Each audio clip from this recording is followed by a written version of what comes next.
I'd like to introduce Dr. Katrina Bossert, who is coming to us from Arizona State University and studies carbon dioxide aurora from space. So Katrina, if you'd like to go on and introduce yourself and tell us about what you do, that'd be great. Well, hi, I'm Katrina Bossert, and you already gave me the introduction that I'm at Arizona State. Actually, last spring, we were able to see a few instances of aurora in Arizona, even in southern Arizona. So that was pretty exciting. But I live in South Phoenix, so I didn't see them. Um, so before this, I lived in Fairbanks, so I did get to see a lot of aurora there. But I traditionally come from the atmospheric side, atmospheric dynamics, and I study gravity waves. And so I'm going to talk about how I came to see the CO2 aurora, but I'm also going to discuss some of the gravity wave citizen science we have looking at hydroxyl air glow. And that may be a way to overlap some of the aurora stuff with the citizen science that I do as well. Because there is some overlap between this region of the atmosphere, gravity waves, energetic particle precipitation, and such. So my talk will be hybrid. And do you want me to just go ahead and start and share my screen? Yeah, go for it. Thank you Okay. so much. All right. I will do Sure. that. I think we're aiming for, how long are we aiming for, Laura? And then probably some questions, or there could be questions in the middle. Yeah, We might stop you. It's possible, if that's all right with you. But okay. No worries. I aimed for like 20-ish minutes, but Perfect. there's discussion. Might be a little longer. Absolutely. Thank you. All right. So let me share my screen here.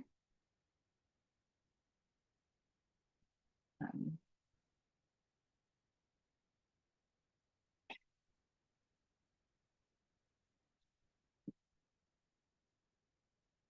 oh,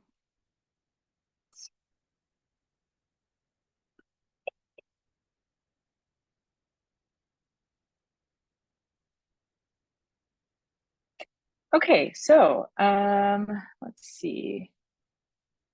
I am going to be discussing some of the new CO2 aurora, but I'll also be discussing this in the context of gravity waves and infrared air glow.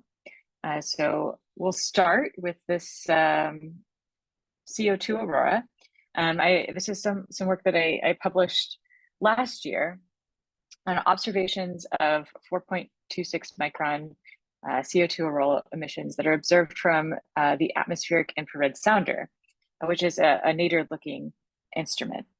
And as a gravity wave person, I came across this strange emission looking at gravity wave perturbations. So a background on the AIRS instrument, it's making measurements of CO2 emission lines, specifically at 4.3 microns and 15 microns.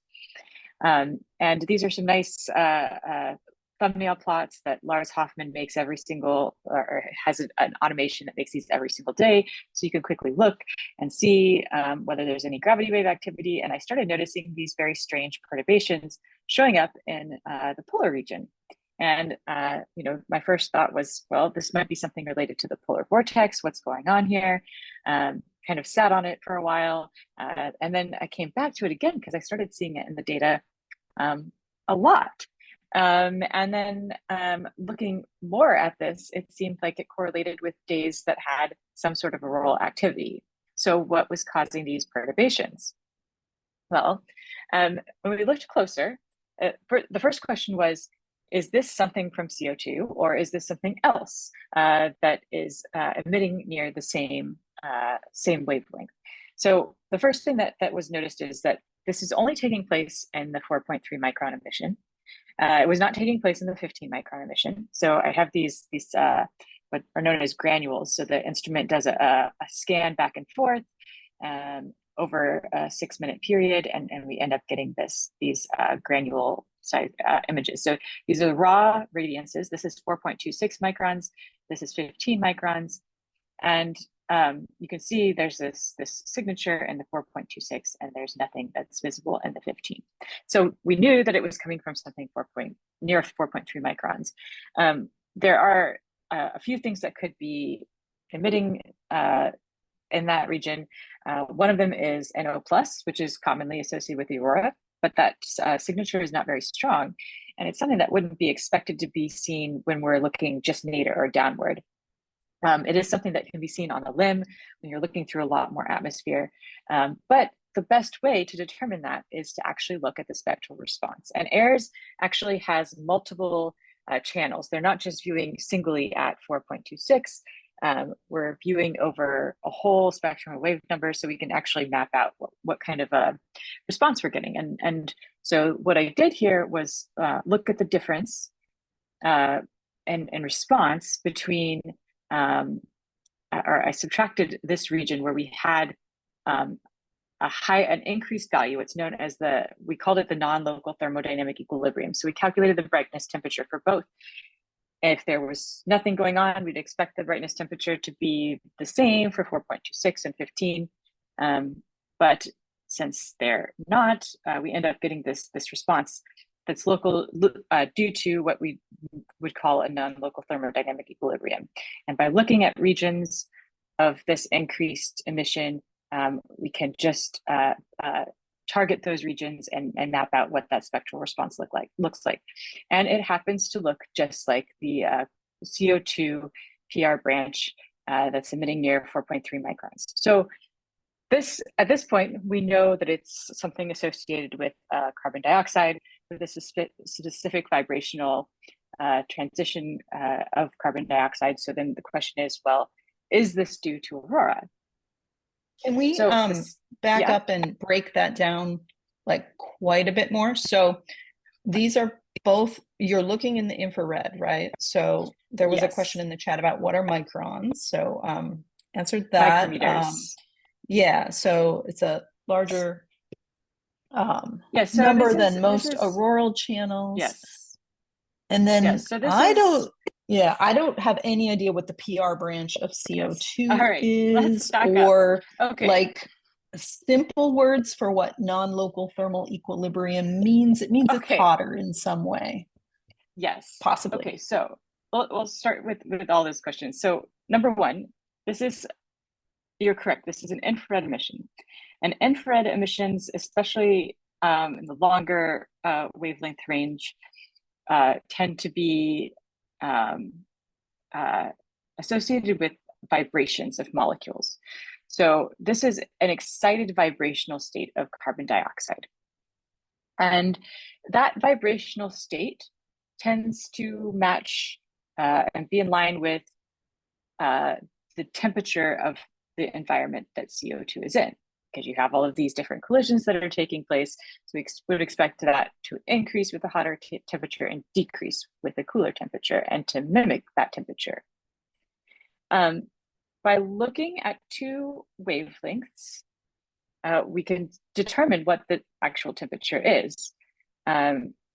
Typically we'd expect both wavelengths to tell us that the temperature is the same, based on the brightness temperature associated with that particular wavelength. However, what we're seeing here is that there's an extra amount of emission in this 4.2 or 6 or close to 4.3 micrometer wavelength emission that is indicating that this molecule is vibrating extra than we would expect for the ambient temperature. And you're right, these are not typically what we observe with the visible aurora. So for instance, if we're talking about something in the red or green aurora, that would be 0.5 micrometers or 532 nanometers. So we're looking at much longer wavelengths or lower energy. And then what was the other question? Because I'm not keeping up with I think you answered the question about sort of the PR branch, I guess. And then I also wanted to kind of say, if I'm talking through the bottom three granules or slices of this emission for a particular day that you were looking at, I guess what I would say is that at first, on the one on the left, which is a particular narrow band, or narrow wavelength band in the instrument from space, you saw something that is kind of over the coast of Norway here and looking maybe a little Aurora-like. It's the color corresponds to brightness here, basically, and it's like a little bit of a different color scale than also might be used to, but and then in the middle panel on a nearby band, you don't see that at all. But when you do the analysis to look at what that means, you got an even stronger kind of band signal that came out. Sorry, even stronger, like Aurora-like region that sort of popped out of this color figure on the right, this NLTE, meaning that there's some excited CO2, and it's really over all this region, but you had to do a little bit of fancy processing to get that from your sort of raw emissions. Is that more or less accurate? That's right. So essentially, what we can do with these infrared emissions is calculate the brightness temperature. And we would expect that brightness temperature to be the same for both of these. But in cases where the carbon dioxide is extra excited in a certain state, more than we would expect for the ambient background temperature, we get what's called non-local thermodynamic equilibrium. And so what we did is subtract the difference between these. So calculating the brightness temperature over here, calculating the brightness temperature over here, and then comparing those two. And that difference is telling us where CO2 is emitting extra in this particular wavelength range than we would expect it to be. Does that make sense? Yeah, so what's out of thermal equilibrium is spatially co-located with where Aurora might be, and that's kind of where you're going to next, maybe, to look more into that or compare it. Yeah, to try and understand, is this something that is associated with Aurora? And are Aurora taking place at the same time? Is this some other aspect that's going on? And so that is where I'm going next with this. So why is carbon dioxide emitting extra at this wavelength? And this is totally unexpected, right? So it's kind of like, yeah, so it's really exciting, and you're kind of tracking it down from here. Yes, so it's unexpected to see it in this instrument, though. There, of the hundreds of known emissions associated with Aurora, this is something that could theoretically happen, so I'll discuss that next. So, how the question is, how did we validate that this was actually something that was taking place with Aurora? So the SABRE instrument is giving us, it's another satellite instrument that also looks at similar wavelengths. It's also looking at specific wavelengths in the infrared. Now, SABRE does not necessarily give that high resolution spectra, but it will let us look at a few different wavelengths. So it also gives us carbon dioxide near 15 micrometers and 4.26 micrometers.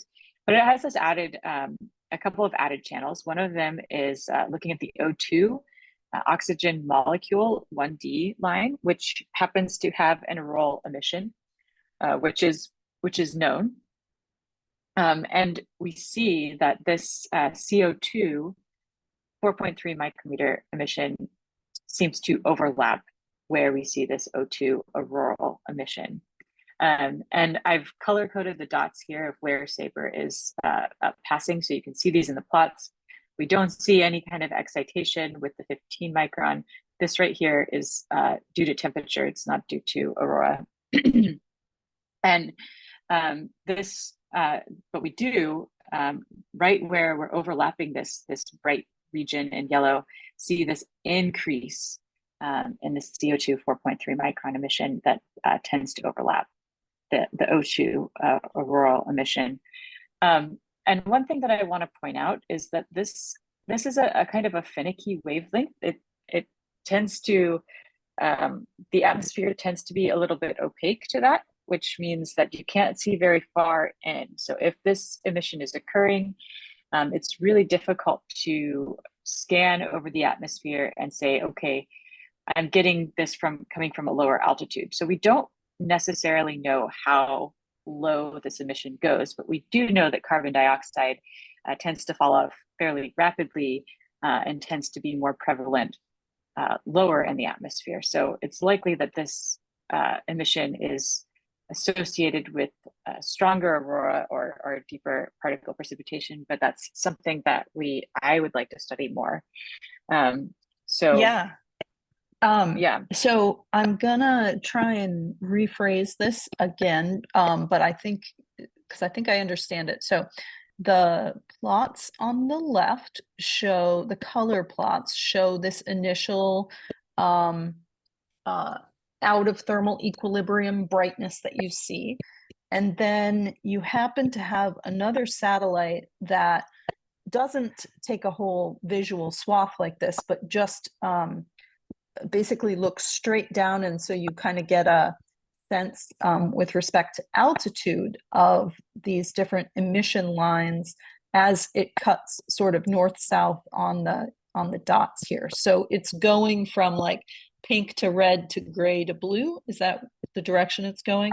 North to south, basically? So these dots are like the satellite will take a measurement on the limb. So that means it's looking sideways. It's kind of looking down. It's somewhere else. Yeah. And it scans up and down as it's moving along. Mm-hmm. So we're able to get some altitude information.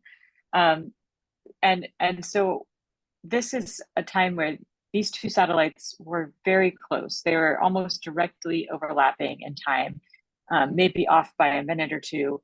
But the pass of this second satellite instrument is giving us these sideways looking profiles overlapping.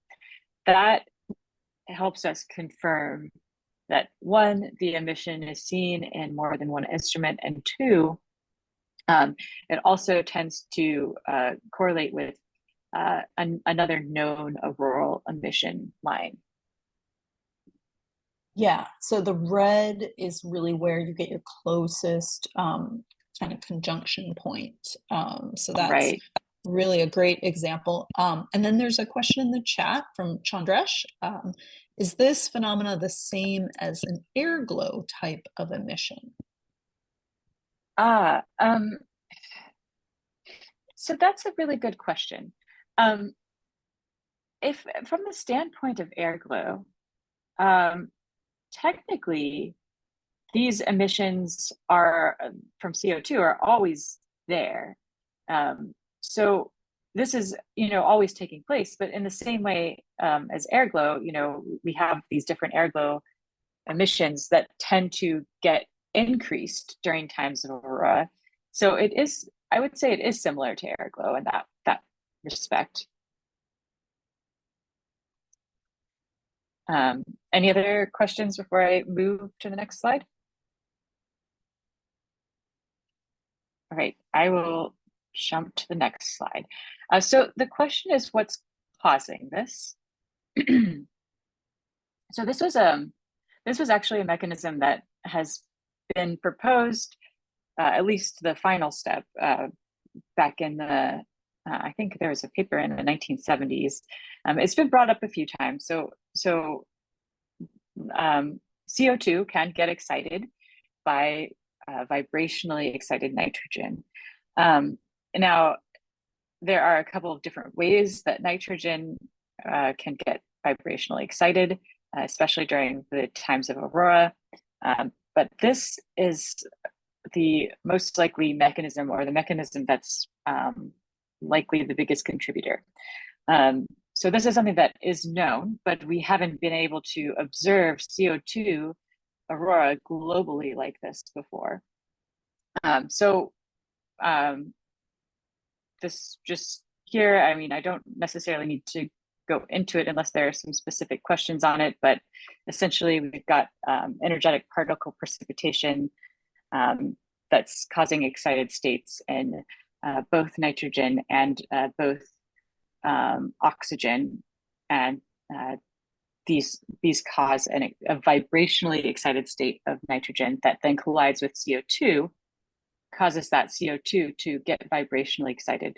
So we have some outside mechanism that is vibrationally exciting CO2 that is not necessarily due to just the general equilibrium, the general background temperatures and collisions that are naturally taking place. This is this added layer due to auroral precipitation.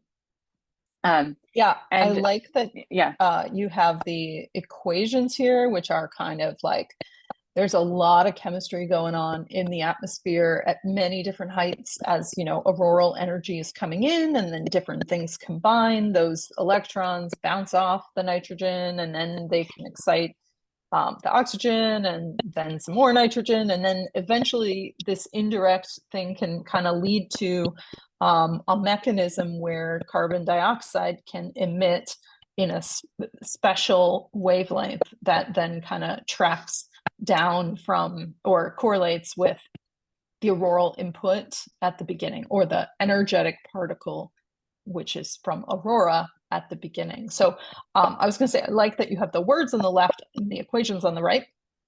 Then there's also one question in the chat, which I think was this looked for based on the model, or was the model revisited as a mechanism after the observation? Thanks, Jeremy. That's a great question.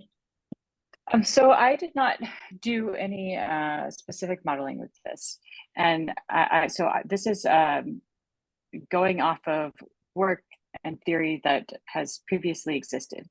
Now, one of the things that I would like to do as a next step is to understand how to relate the brightness temperature to the intensity of energetic input or particle precipitation. So that would be where I would want to go with modeling on this. And that's a little difficult to do because we have to, you know, Liz, as you mentioned, there are all these reactions taking place in the atmosphere. So we have to understand that initial state of CO2. And then on top of that, work with modeling that can account for something such as non-local thermodynamic equilibrium.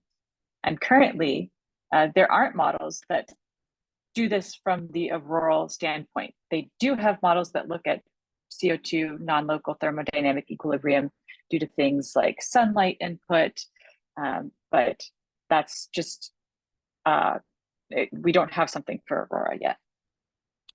Yeah, I think what you're talking about is kind of, we have this great way to observe this CO2 aurora that wasn't previously kind of visualized from space, and it'd be great if that the quantity that you're measuring actually tells us something about what energy of particles is coming from space, those incoming electrons. And just to mention also that is actually done with the typical auroral lines. I'm sure you know, Katrina, so the red and the green lines and the blue lines, people work out kind of the ratios between those different colors that are seen in typical auroral photos. And they can say something about the spectrum, the energies of the incoming electrons, which is actually kind of like you're remotely sensing those energies from space. And so it would be really cool to work that out for this instrument and sensitivity, you know, this capability as well. And I wanted to also say that another way to do that at a qualitative way is to start comparing some of your images to images on the ground, right? So maybe you want to say a little bit more about that, or that would be my question, is if you have any auroral images from this time, you know, October 14th, this storm as well, to compare to. And apologies if I'm getting ahead of myself here. Yes, so I have worked with a few people on trying to overlap this with some of the ground-based imagers. So at least there is that step. I have not done any mathematical calculations associated with that. There are other instruments too that do this from the satellite standpoint, like Susie, looking at FUV and like as you were saying, calculating energy associated with looking at the ratios of that. One of the problems I encountered with that was the timing offset. So AIRS tends to pass over a little bit after local midnight, whereas Susie tends to pass over a couple hours after local midnight. So yeah, I think there's more work to be done here.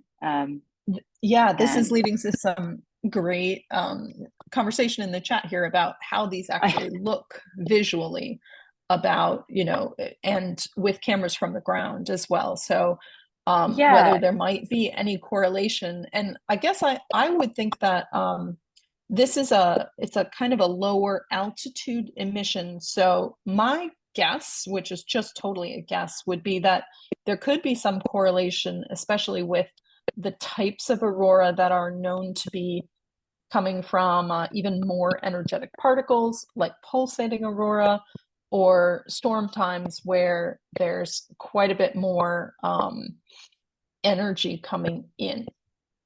And then there's some more good conversations in the chat here, questions. Yeah, I think that's true. And probably, let's see here, what's on the next slide? Okay, yes, so let's just move to that discussion of what would you need to observe CO2 aurora.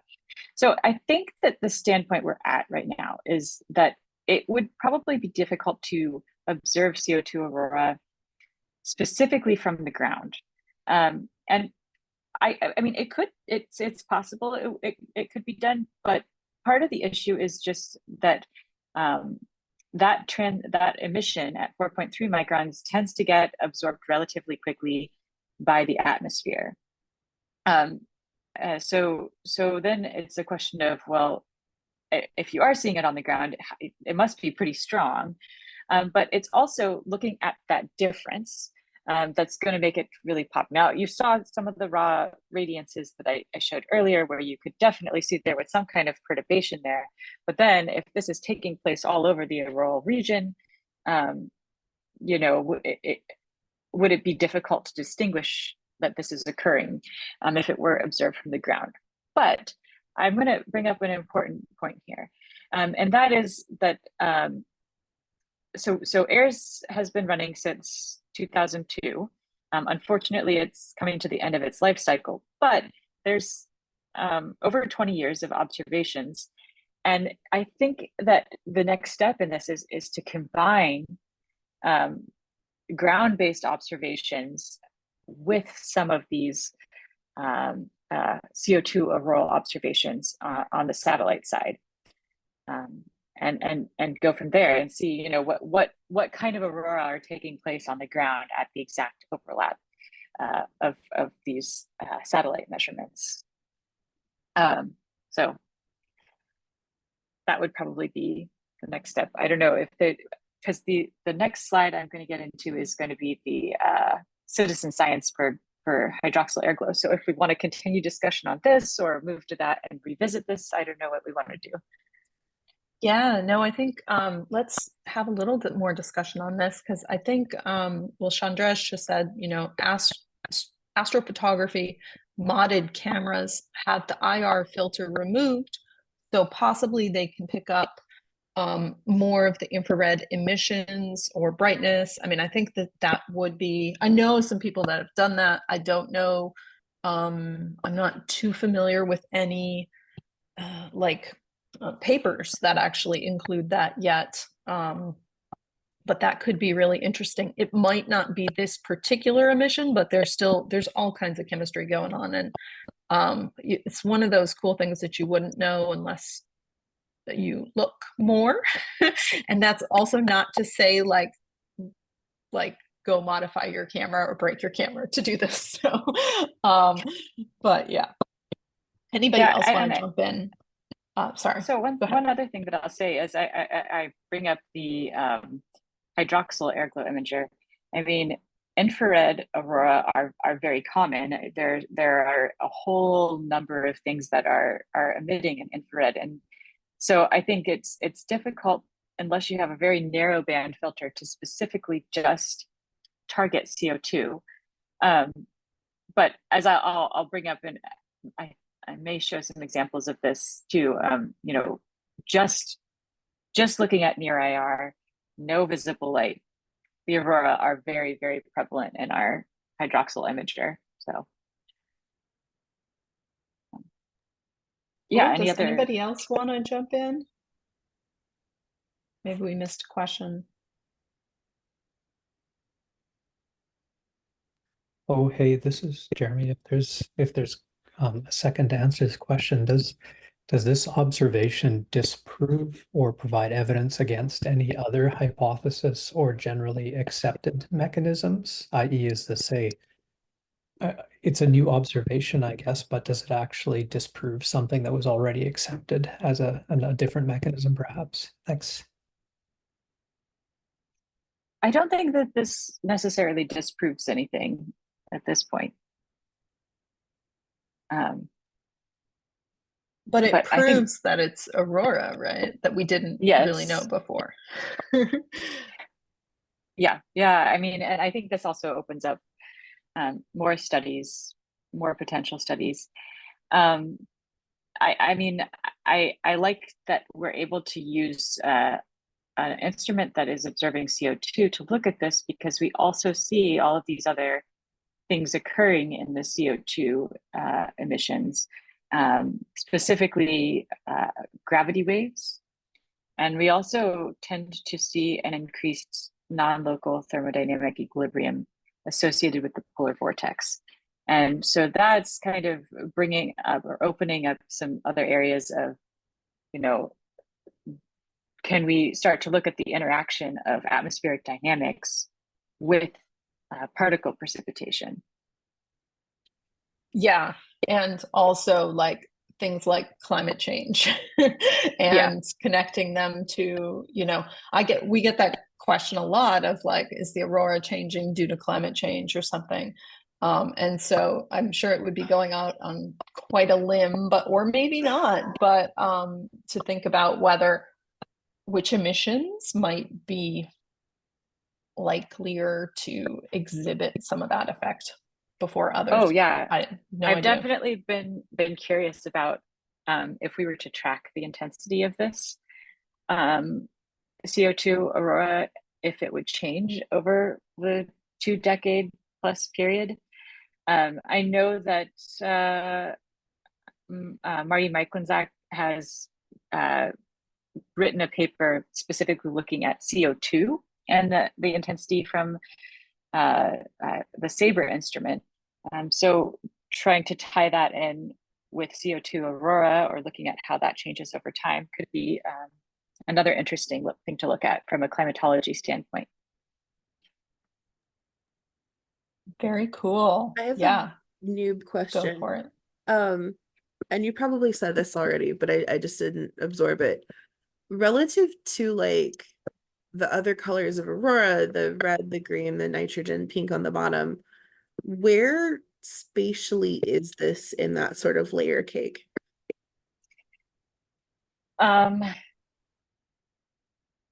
Well, I don't know exactly. All I can say is that it's likely taking place closer to the bottom side of that.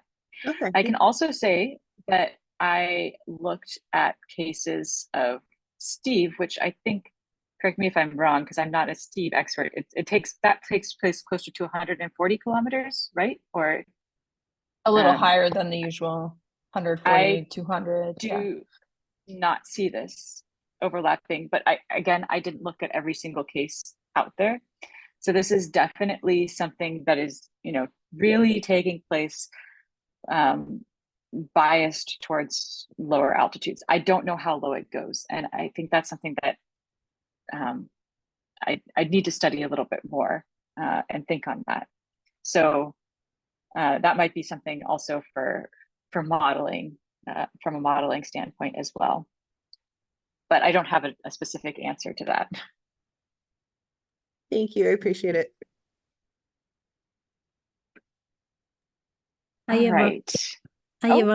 Yes, a question, Francesca here.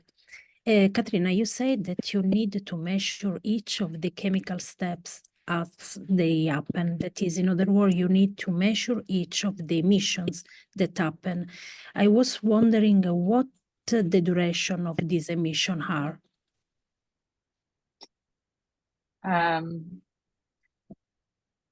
Oh, you mean like the time duration for each of the emissions? Oh, the time? Mm-hmm. I think they are not. I mean, are you talking on an order of minutes or seconds? Because I think what I've noticed is these really only show up in airs if there's some kind of active aurora observed on the ground. But I don't really have anything more quantitative than that. But I don't think that they tend to persist for a long period of time. Is it a prompt emission, that 4.26 micron emission? Because some of the, red aurora is like a 2-minute emission, whereas the green is like a very quick, I forget the exact word of what that's called. Yeah, I don't have a good answer for that. Okay. Okay. It's probably in some of those original papers on all the chemistry. Yeah. So yeah. Cool. All right. All right. Should we move on to citizen science? Yeah, this is really interesting. All right. So I have a citizen science project that looks at the gravity waves or gravity wave perturbations in hydroxyl infrared air glow. And so I think one of you brought up air glow emissions and asked if the CO2 was similar to air glow. I think it is because that emission is always technically there. So I've got an imager that is, I think a lot of people in this group probably are especially familiar with the red and the green line air glow. But I am looking at infrared air glow that is centered even a little bit lower than the green and the orange. So probably around 86 kilometers centered. And the one question that comes up a lot, especially with photographers, is can we actually see any of the air glow?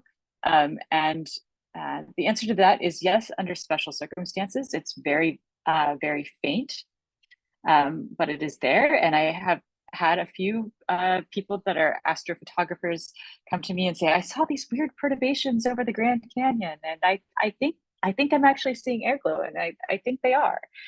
So you can see it as a photographer, but if you are taking photographs specifically in infrared, it is very likely that you're going to encounter air glow because let's see, I don't know if it's this next slide. I will get to it, but I touch on this again. The hydroxyl air glow emission is actually the brightest air glow emission in our atmosphere. It is absolutely just blasts ground-based instruments that are trying to observe in the infrared. It's very bright. So if you have a near IR camera, you're probably going to be able to pick up these hydroxyl air glow emissions.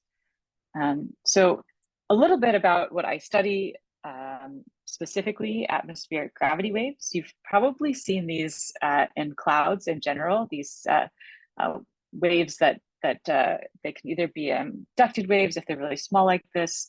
You can also get what's known as a lenticular cloud over a mountaintop. That's also another form of a gravity wave that's generated over a mountain.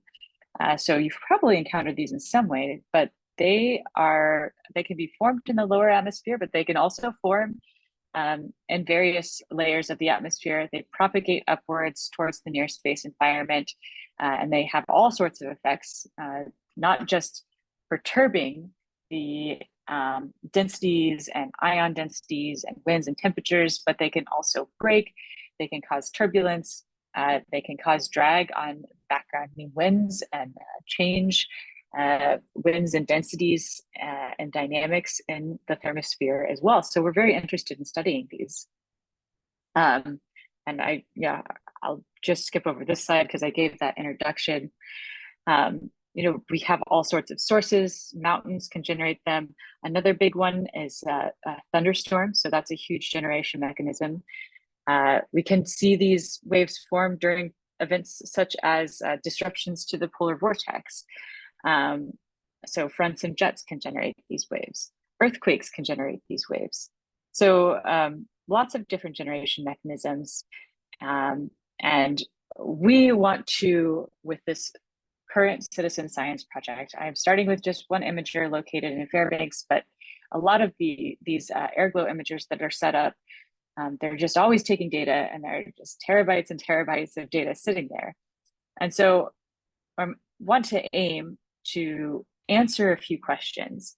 So if you think of a ship moving on an ocean through storm and turbulent waters, you know, you'd want to understand if there are certain seasons where there are stronger wave activity, or there are seasons that could, say, influence satellites in the low Earth orbit that would be more affected by gravity wave activity and turbulence. So just like we want to understand how an ocean affects ships, we want to understand how the near space environment could potentially affect low Earth orbit satellites, and just understand the climatology in general. So how can citizen science help with this? So I've got an imager that's set up in Poker Flat, Alaska. This is hydroxyl airglow. So we're looking at the Minel bands. There are dozens of these bands. I just have an imager that looks over a broad spectrum of wavelengths in the near IR, which is dominated by hydroxyl emissions. And we've got thousands of images and movies, and citizen scientists are currently helping us to classify both events of waves, but also events of instabilities. So these ripples right here. And we're also keeping track of when we see aurora, because aurora themselves can be a generation mechanism for gravity waves in the thermosphere. So this is located at Poker Flat, Alaska. Here's the camera that's just constantly running there. And this camera is looking from wavelengths from about 900 to 1700 nanometers. So a little bit beyond the visible spectrum, and we're capturing part of this OH emission, or hydroxyl emission. And this is airglow, so it's always there. Of course, this emission can become excited during aurora, but we also capture other infrared auroral emissions when aurora happen. So this is, I could play a bit of a movie for you, and just showing some of these waves that are propagating over Alaska. You can see some stars in the background, but I mean, this is a very intense emission on this particular night. So I'll let that play for a little bit.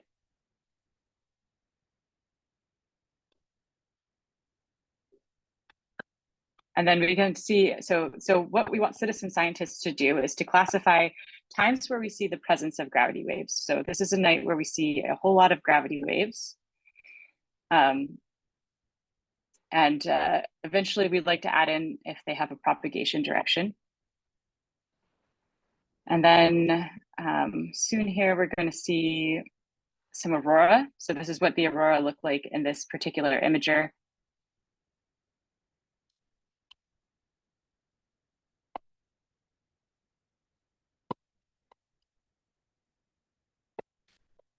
And so we also have citizen scientists in these images note whether they see the presence of aurora.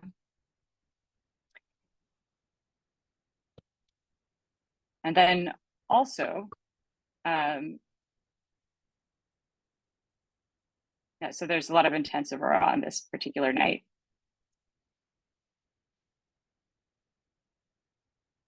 And then I will let these Kelvin-Helmholtz instabilities show up. So we start to see these ripples right here. These are typically associated with Kelvin-Helmholtz instability. So we're also having citizen scientists let us know if they happen to see any instabilities popping up as well. Because this is telling us some information about not only the background and environment, but whether there may be gravity wave breaking. So with that, I will move to this summary slide about Gravity Wave Zoo. This is how you access it. We have all of these short movies, and I am, first I wanna give a shout out to my student, Jess Berkheimer, who designed the Gravity Wave Zoo page through Zooniverse. And I also want to recognize that we have over 700 citizen scientists who have participated in this with over 20,000 classifications. So people have been very, very busy with this ongoing project, and we just launched it back in October.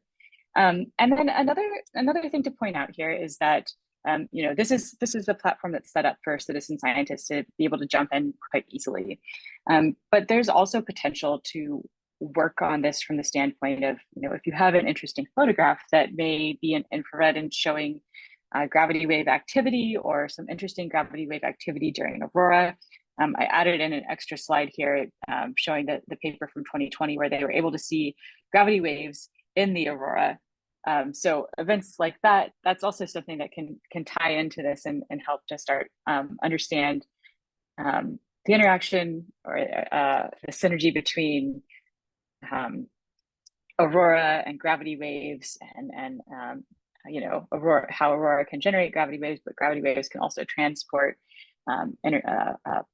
particles within the middle atmosphere. So with that, I think I'll end and we can have some more discussion if there's time. Yeah, I'm happy to talk more and answer questions. Very cool, very cool. Yeah, I think there will be some great there might be some more questions out here. This is also similar in a way to a project that we're involved with that professor at the University of North Dakota and Vincent Ledvina, who's on the call here, are trying to set up to analyze their auroral images with the Zooniverse. And it's going pretty slow. So we will definitely look at your project and see how you were able to set that up or connect there possibly. But just to mention that, and I'm putting a couple of announcements in the chat, but I think I'd be happy if we can keep talking. And if others have any other announcements for the chat, thank you so much. This is really great. Mary Beth, and there's a beautiful photo from Mary Beth. Very I think. Cool. That's spectacular. That's definitely got to be gravity waves. Wow. Yeah, that was impressive. That was the first night where I was actually able to see them without the camera or see the air glow. It was like, I thought I was losing my mind because I've never seen it naked eye, but that's like a portal 1-2 location and it's like at 10,000 feet elevation in Colorado. So I'm assuming that had something to do with it. But yeah, that was probably one of the best air glow night I've seen. That's spectacular. Wow. So it makes me want to go back to Colorado a lot. Let's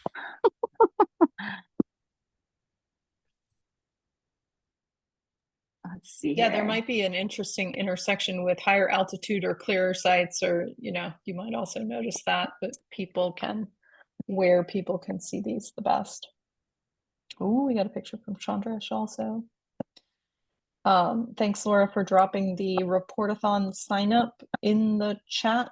That is for everyone, right? That's not just for volunteers. Yeah, that's to sign up to attend. We do have our volunteers, and I'm very, very grateful. Is there going to be some kind of event for the volunteers, or you're going to be reaching out soon? Or? Yeah. Everybody who's signed up to do it, has done it before. So we're just gonna probably correspond by email, which will be great. But yeah, we have our report-a-thon coming up in 2 weeks. And really looking forward to that. I'll be putting out in the next few days some social media posts on that. So if you guys can please share those with your communities. We definitely want to get the word out for sure. And bring pictures like this. This is really cool. We'll have folks attending. Katrina, if you want to come, please come and enjoy with us. It's a Saturday coming up for a couple of hours. We'll have some breakouts to discuss pictures that people have, ideas that people have, all kinds of cool stuff. And then we'll do some group reporting as well. Yeah, if you wanted to have a breakout room on a specific topic, that's definitely possible. We're trying to encourage reports into Aurorasaurus, which is generally Aurora related.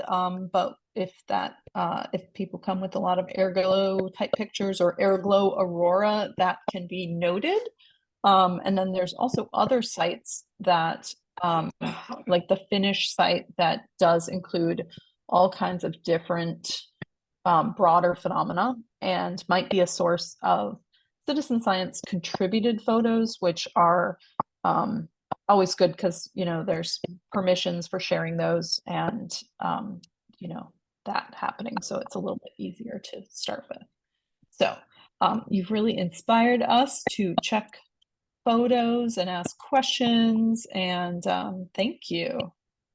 Thank you. This has been fabulous. And I really appreciate the breakdowns of the science too, because this is so cool. And it's something, it ties into things that I've been working on some blog posts for. So now I understand them a little bit better, and it's very, very exciting. Thank you. Yeah, thanks for having me.